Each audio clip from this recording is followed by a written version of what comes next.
So for my cactus post of the day, I want to show you how I sow out cactus seeds. These are all cactus seeds that I've planted.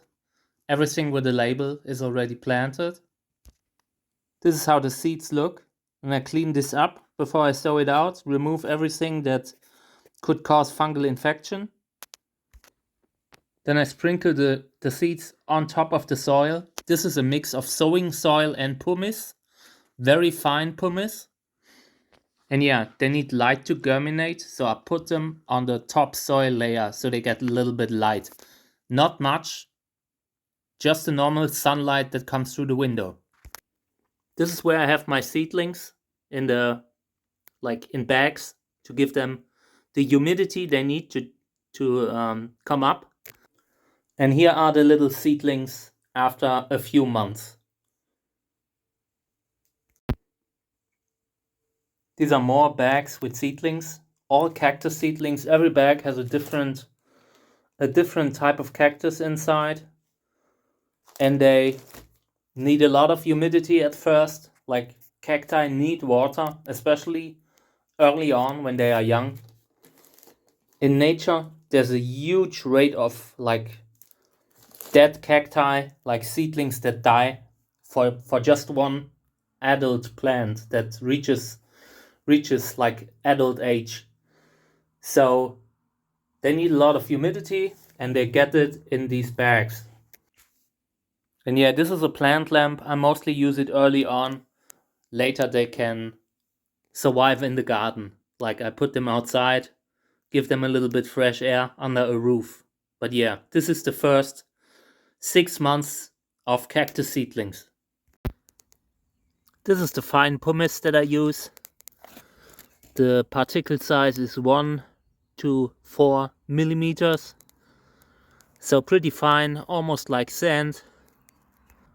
Everything that's bigger is bad for seedlings because they have a hard time growing their little roots into the soil. I've tried it with this type of pumice, which has a much bigger particle size, but yeah, it wasn't usable. And this here is classic sowing soil that I mix. 1 part sowing soil, 1 part pumice.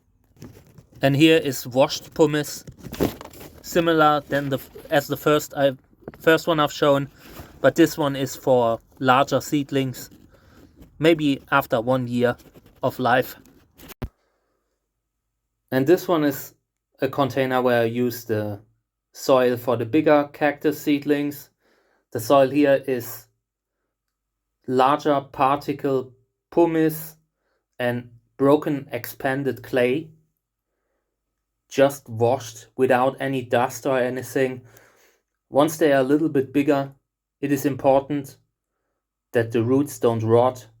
And this soil has excellent drainage and it helps to keep them healthy. You can keep them in a closed container if the soil is usable.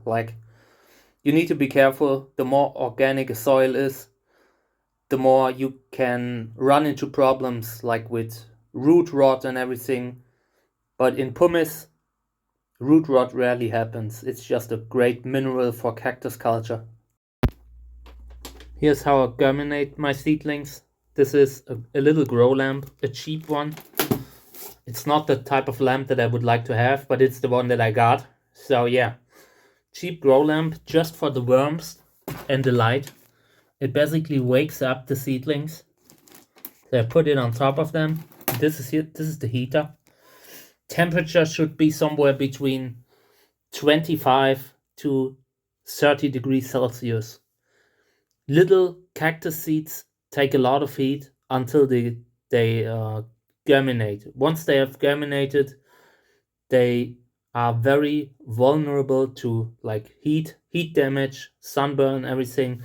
But yeah, for now, they like to have a little heat here and there. And here are cactus seedlings that are in between 1 and 2 years old. I've grown these in the last couple of years or so. Started growing them inside. I always sow out during winter, starting in December.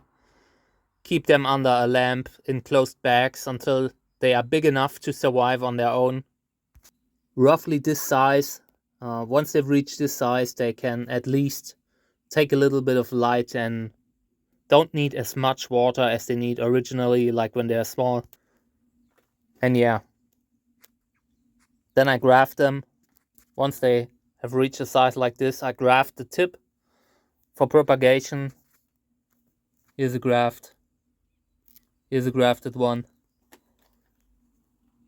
And that's the circle of like live growing cacti from seeds. I love it. It's the best hobby in the world.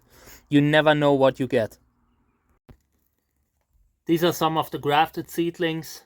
They grow much faster when they are grafted. I will do another video on seedlings that are grafted sometime this summer. I usually graft between like April and August. And here's how they look when they are bigger. You normally like get them to flowering size at between 5 and 7 years. These are all like special hybrids that flower pretty early on compared to other like botanical species. And yeah, and every year I sow out. It's a lot of work, but you get a huge amount of amazing plants. And again, you never know how they look. You never know how the flowers look. Every flower can look different. It is amazing.